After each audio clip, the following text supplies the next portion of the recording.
Caro ouvinte, você sabia que os alimentos também podem sofrer estresse?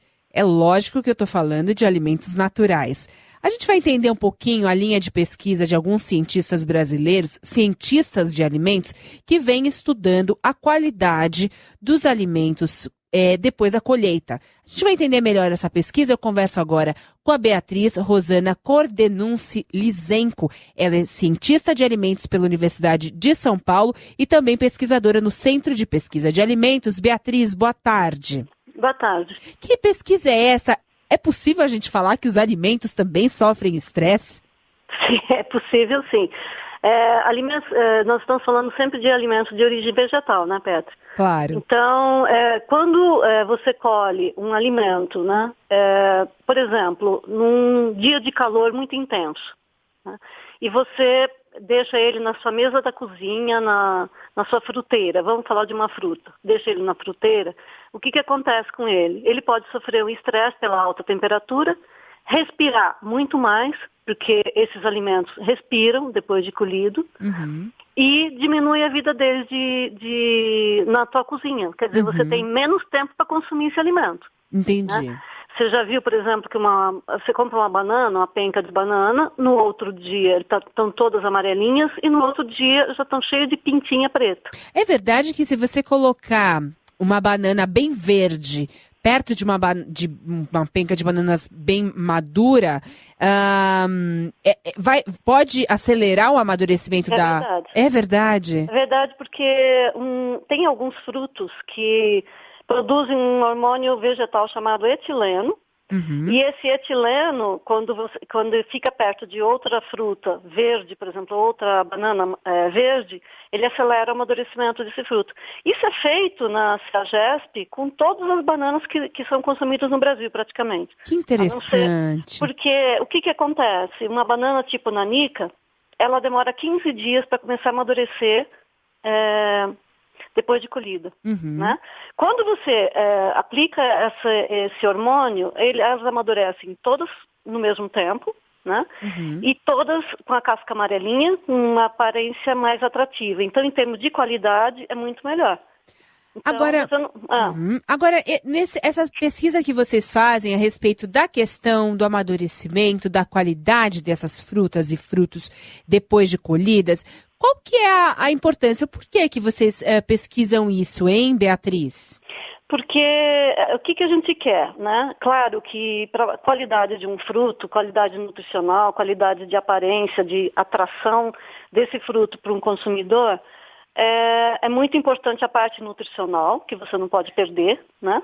Os componentes nutricionais que ele pode te oferecer, você não quer perder, né? E você também quer que ele permaneça mais tempo viável, quer dizer, não entre em senescência, né? É como nós não queremos envelhecer e a gente também não quer que um fruto que você comprou ontem, hoje não esteja mais viável para você comer. Claro. Então, o que a gente estuda? A gente estuda os mecanismos de amadurecimento, então enzimas, esses hormônios vegetais, o que eles fazem, né? O que acontece com a parede celular que mexe tanto com a textura desse fruto, que é bom que mexa, mas não muito a ponto de tornar ele não atraente para o consumidor, né?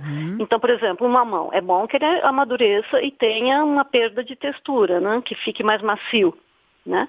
É da natureza dele fazer isso, mas você não quer que ele fique macio demais. Claro. Né? E também, quando, por exemplo, por que acontece tanta perda de alimentos no Brasil, né, de origem vegetal? Porque eles são transportados em alta temperatura, em geral. Eles são embalados de maneira inapropriada, quer dizer, muitas vezes são apertados numa caixa, né, que você já viu tomate assim, por exemplo, sendo transportado assim. Nesse apertar, você está estressando esse fruto e ele começa a produzir etileno. Produzindo etileno, ele acelera todos os mecanismos de perda de textura, perda de qualidade naquela região. Então, você tem um tomate com regiões muito moles, por exemplo. Com certeza. Ou uma mamão papaya com regiões muito moles também. Perde a qualidade. Ninguém compra um produto desse, né? E isso, Beatriz, esse conhecimento que vocês adquirem em laboratório, analisando a qualidade desses alimentos, Como passar isso para os produtores? Como essa informação ela chega para o melhor aproveitamento dos nossos alimentos? Então, por exemplo, nós fizemos uma pesquisa uma época que era justamente de qual seria a temperatura ideal para manter a qualidade de morango. Né? Então, morango, o que te interessa no morango? É a cor e o aroma, né? Claro. Depois o sabor, quando você for comer, né? Então, o aroma é um negócio muito importante. Muitas vezes você perde o morango perde a capacidade de produzir o aroma quando ele amadurece totalmente, porque ele foi armazenado de maneira inapropriada. Entendi. É a mesma coisa que banana, você não pode colocar na geladeira, acho que quase todo mundo sabe disso, né? Com certeza. Por quê? Porque você estressa a banana, ela aguenta até 14, 15 graus mais ou menos. Abaixo disso, ela começa a ter escurecimento da polpa, amadurecimento não homogêneo, então você tem aquelas cores escuras dentro da polpa, né? Então você tem a perda desse fruto. Então a gente já sabe que a gente não coloca a banana no na frio. Geladeira. Mas você pode transportar essa banana, por exemplo, para a Europa, você tem que transportar ela a temperaturas mais baixas. Quando você abaixa a temperatura, você abaixa todo o metabolismo do fruto, né? Então esse fruto vai respirar menos, né? Vai produzir menos água na superfície e ele vai durar mais, né? A ponto de chegar ao destino dele, por exemplo, de exportação. Então, esse é o princípio de você usar baixa temperatura em frutos ou frutas, né? Frutas eu chamaria os que são doces, frutos todos, né? De origem botânica. Por exemplo, tomate é um fruto, né?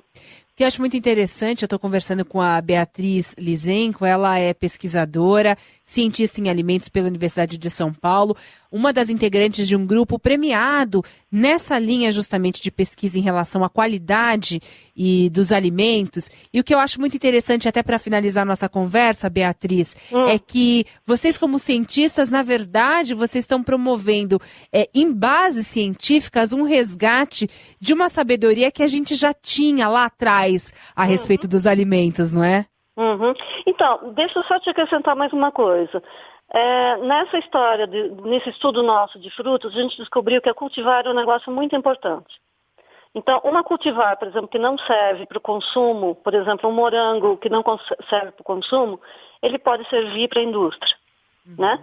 Uma banana que é mais rica em carotenoides, que é um composto bioativo, ela pode ser mais nutritiva sobre esse ponto. Pode ter menos açúcar para quem precisa de dieta, né? Em termos de açúcar. Pode ter mais açúcar para quem quer uma coisa mais docinha, né? Pode durar mais, pode durar menos, pode ter mais ácido. Então, é esse tipo de conhecimento também que a gente busca lateralmente. O valor nutricional que a gente nem sabe que tem, né? E que as nossas cultivares brasileiras têm e a gente não sabe.